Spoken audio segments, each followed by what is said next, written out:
Doctor Sunita Bagaria, yoga therapist हूँ। एक बार फिर मैं आपके सामने उपस्थित हुई हूँ। आज मैं आपको बताने वाली हूँ योग वाणी के बारे में। योग वाणी का मतलब ये है कि 24 घंटे हम कभी कभी किसी की कोई बुराई कर देते हैं, कुछ किसी के बारे में गलत बोल देते हैं, कभी अच्छा बोलते हैं, कभी बुरा बोलते हैं। 24 घंटे में एक समय एक ऐसा आता है जब हमारी वाणी, जब हमारा शब्द, जब हमारी कही हुई बात सच हो जाती है। इसलिए मेरी ये कोशिश रहती है, या मेरा ये निवेदन है सबसे, कि जब भी हम बोलें किसी के लिए अच्छा ही बोलें, उसको बुरा ना बोलें। चाहे उसने आपको तकलीफ दी है, चाहे उसने आपका दिल दुखाया, चाहे उसने आपको समस्याएं पैदा करी है, चाहे आपके उसने मार्ग में रोड़े अटकाए हों, लेकिन फिर भी कोशिश ये करें कि हम किसी के लिए बुरा ना चाहें। अगर हम बुरा बोलेंगे तो एक पूरे 24 घंटे में एक समय ऐसा आता है जब हमारे मुंह में, हमारी वाणी में सरस्वती का वास होता है। आपने देखा होगा, आपने महाभारत देखी, आपने रामायण देखी, तो आपने देखा होगा कि रामायण में भी कैकेयी ने जो कुछ बोल दिया तो उन्होंने अपने वचन के लिए बोला, या जो भी बोला, जैसा बोला, जिसके कारण कितना ज्यादा रायता फैला।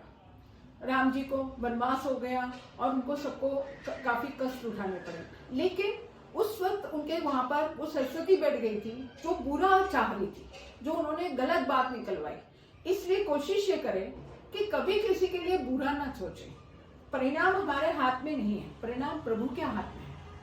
अगर उसके कर्म गलत है, अगर उसके कार्य गलत है, अगर उसका काम गलत है, तो वो अपने आप, भगवान उसको सजा देगा। आप कौन होते हैं उसको सजा देने वाले?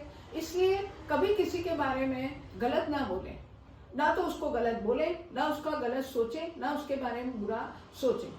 क्यों? हम जैसा सोचेंगे वैसी ही फीलिंग्स उसके पास जाएगी। यही मेडिटेशन है, इसलिए योग वाणी है। योग में जब हम कहते हैं, योग में हमारा रोआ रोआ अगर किसी के लिए कुछ बुरा चाहेगा तो 100% बुरा होगा, और अगर हम रोआ रोआ किसी के लिए अच्छा चाहेगा तो 100% अच्छा होगा। इसलिए कोशिश ये करें कि जब भी हम किसी के लिए बोलें तो अच्छा ही बोलें। भले हमको बुरा लग रहा है, उसमें हमारा दुश्मन है वो, लेकिन फिर भी हमको उसका बुरा नहीं करना है, बुरा नहीं बोलना है, बुरा नहीं सोचना है, ना भाव से, ना स्वभाव से, ना विचार से, ना वाणी से। इसलिए योग वाणी का ध्यान रखें और हमेशा अच्छा बोलें, अच्छा सोचें, अच्छा सुनें, अच्छा दूसरों के लिए व्यवहार करें। हरिओम, प्रणाम।